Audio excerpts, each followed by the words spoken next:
हुडको colony? हो, हुडको colony. किती दिवस झाले त्या ट्रीटमेंटला? 1.5 महिना होऊन गेला मला. 1.5 महिना होऊन गेला. एकट्याच येतात का अजून कोण येतं? मालक पण येतात. मालकांना काय फरक जाणवतो? हो. आणि तुम्हाला काय फरक जाणवतो? मला पण.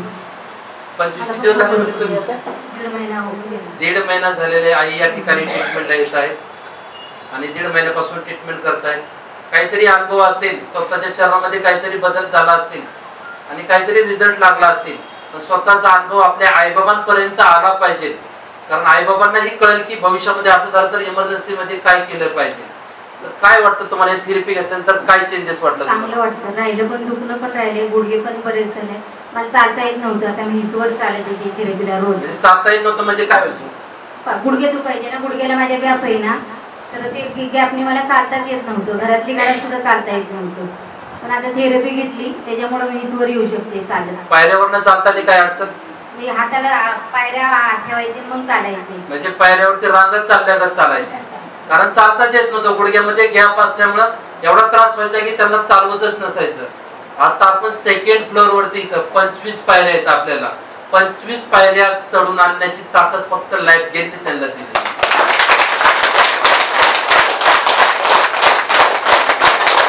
मध्यंतरी काही दिवसापूर्वी एक घटना घडली होती तुमच्याकडे. काय घडली होती घटना तुम्हाला? पोट दुखत होतं, मी थेरपीने गेले आणि तो बसले नाही. घरी काम होतं म्हणून घाई गेले. रस्त्यानेच पोट दुखायला लागलं. मग ते कशाने दुखलं ते माहित नाहीये, पण ते रस्त्याने पोट दुखायला लागलं. एवढं पोट दुखायला लागलं, एवढं पोट दुखायला लागलं. मग इथं ते सांगतात ना, थेरपी घेतल्यावर अर्धा तास बसायचं किंवा 1 तास त्याचा आसर असतो. तर ते आपण केलंच नाही ना, त्याच्यामुळं ते घरच्या कामामुळं पटपट गेले. त्याच्यामुळे एखाद्या वेळेस पोटच दुखलं असेल. पोट एवढं दुखायला लागलं, एवढं दुखायला लागलं. नंतर घरी गेले, मी झोपून गेले.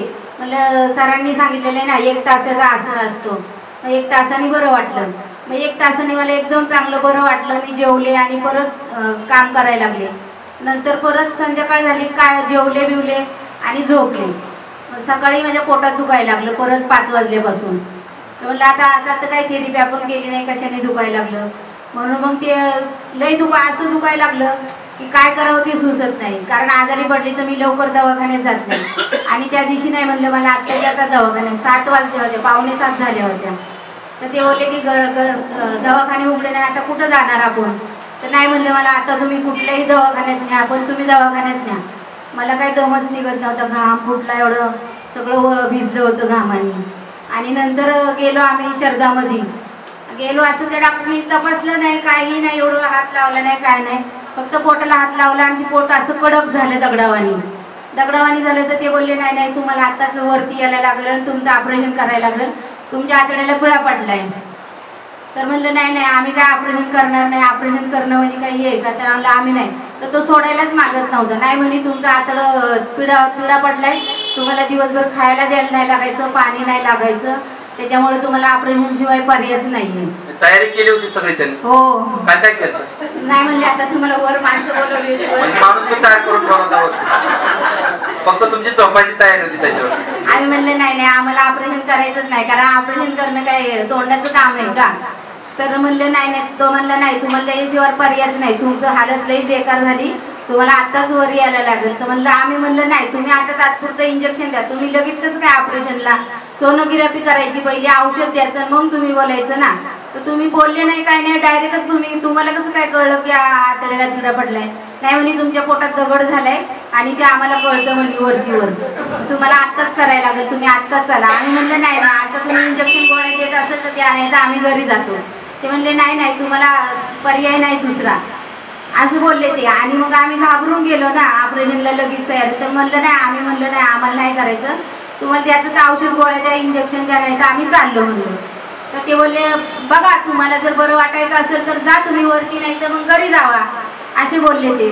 तर म्हणलं नाही तुम्ही द्या तर म्हणलं इंजेक्शन गोळ्या, नाही दिले तर आम्ही दुपारी येऊ ना परत, आमच्या मुलाला विचारतो आणि मग येतो ना, लगेच कसं काय आम्ही ऑपरेशन करणार, असं बोललो त्यांना. मग त्यांनी इंजेक्शन दिले, गोळ्या दिल्या, गोळी खाल्ली, बरं वाटलं. मग सरांना फोन केला, सर म्हणले इकडं घेऊन या त्यांना. मग आम्ही इथं आलो तर सरांनी मला ती टॉनिक दिलं, ते आरुष टॉनिक दिलं प्यायला, आणि ती माळ दिली, नेकलेस.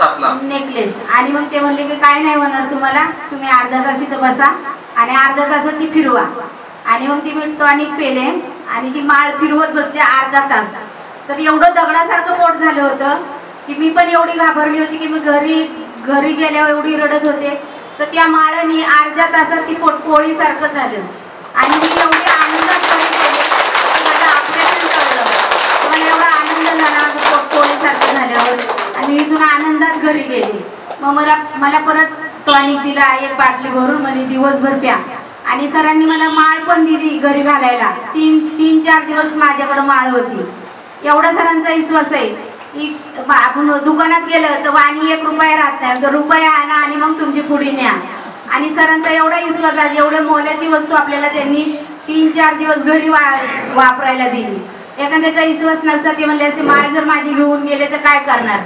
आपण थेरपीला येतो नाही येतो, माणसाचं मन काय घडीत बदलतं.